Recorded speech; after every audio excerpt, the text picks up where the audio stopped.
Milano, c'était le nom initialement retenu par Alfa Romeo pour son premier SUV urbain. Seulement, la fabrication polonaise du modèle a contraint la marque à changer de nom. C'est finalement le nom de Junior qui sera retenu pour ce SUV urbain. Et finalement, c'est peut-être pas un mal puisque ce nom a une forte résonance pour les fans de la marque italienne. De quoi parle-t-on?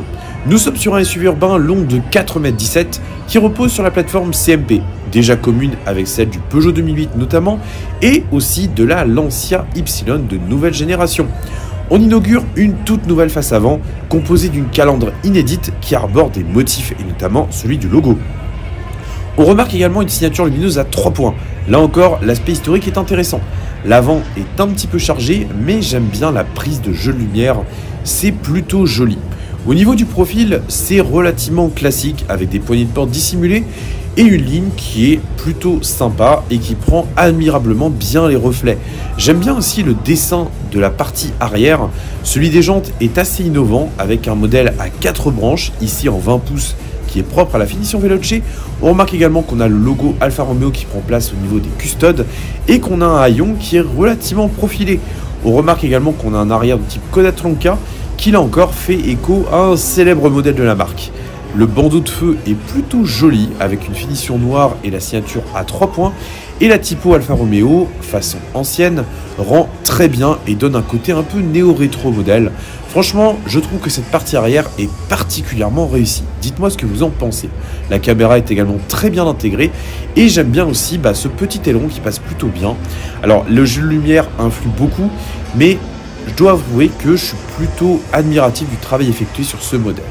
Je profite que le monsieur descende pour regarder vite fait l'intérieur, et là on remarque sur cette finition Veloce que nous avons 2 écrans de 10 pouces chacun, un pour l'instrumentation, un pour la partie numérique. On retrouve bien sûr pas mal de codes empruntés à la marque, et ça c'est plutôt logique, et on remarque également qu'on a des sièges baquets très profilés qui sont propres à cette finition et qui ont vraiment pas mal de détails assez intéressants, un revêtement bimatière, de belles surpiqûres et des teintes de rouge qui sont bien intégrées.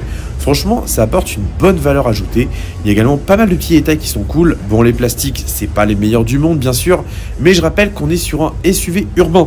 On peut donc pas avoir les mêmes codes que sur d'autres modèles.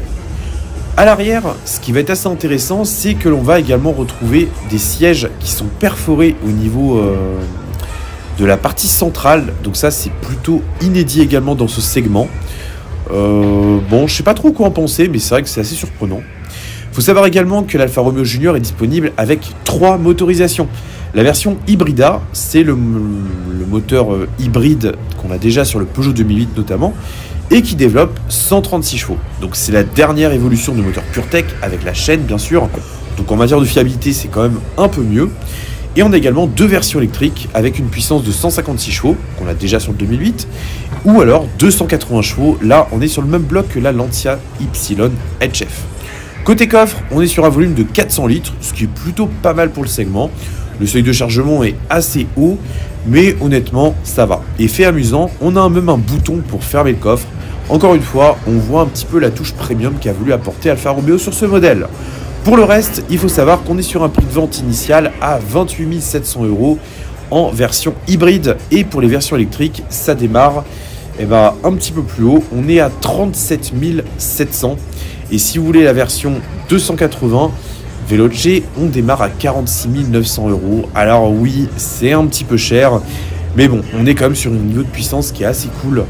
Je dois avouer que je suis pas le plus grand fan de ce modèle-là, mais j'ai quand même très envie de l'essayer.